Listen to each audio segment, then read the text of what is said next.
مساء السعاده والسكر والجمال. الناس بقى اللي كانت بتسال على وصفه الصدق التحفه، بصوا زي ما انتم شايفين انا مديه تشويحه حلوه كده على النار. بصوا شايفين اهو كده هو اتشوح معايا. على فكره الميه بتاعته انا سلقته مرتين ورميت الميه بتاعته. هو كده اتشوح معايا. بصوا بقى التكايه الرهيبه دي. انا هنا جايبه ايه، عباره عن ايه، طماطم وفلفل وبصل وثوم وكمان فلفل اخضر وطماطم وثوم وبصل.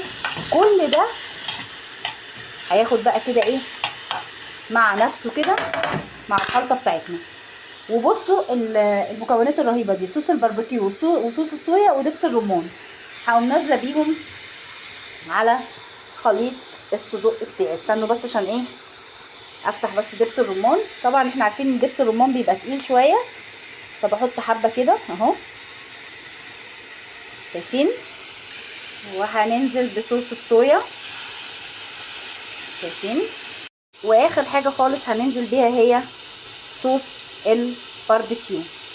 بحب ازود شويه في صوص الباربيكيو. تمام. اخر حاجه هي صوص الباربيكيو نزلنا بيها.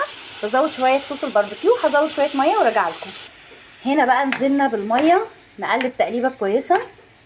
على فكره انا الصدق ما قطعتهوش مكعبات او قطع صغيره، لا خليت كده كل واحده كده بوحدتها. حطينا دبس الرمان، حطينا صوص الصويا، صوص الباربيكيو، وكمان حطينا لسه بقى هنحط الملح والفلفل الاسمر، شويه ملح كده.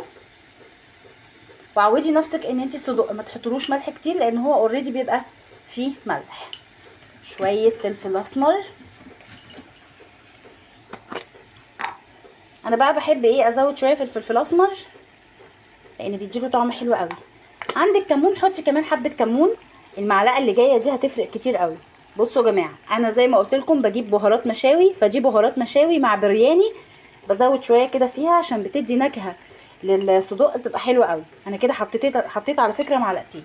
دي بقى بيبقى فيها كل حاجه، بيبقى فيها 7 بهارات، بيبقى فيها كمون، كزبره، جنزبيل.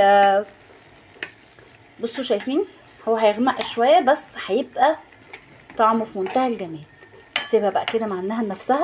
انا عايزه اقول لكم ان الصدق ريحته وحياه ربنا في منتهى الجمال. على فكره كمان الكاميرا كمان ظلماه، يعني انا بحاول بصوا ثواني اظبط لكم بس كده الكاميرا. بصوا الكاميرا شايفين الصدق وجماله. ما تنسوش بقى تعملوا لايك حلو بقى عشان طبق الصدق ده.